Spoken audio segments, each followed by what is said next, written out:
वक्त हमने इसमें करीबन सीज़न में हमने 78,000 लेबर लगाने हैं साफ़ करने के लिए, और 9,60,000 स्क्वायर मीटर का एरिया जो है वो साफ़ करना है शोर लाइन पे।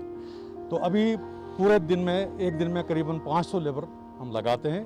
कोविड का जो SOPs हैं उसका ख्याल रखे हुए ये ज़रूरी है कि काम करना है हमने किसी भी हालत में।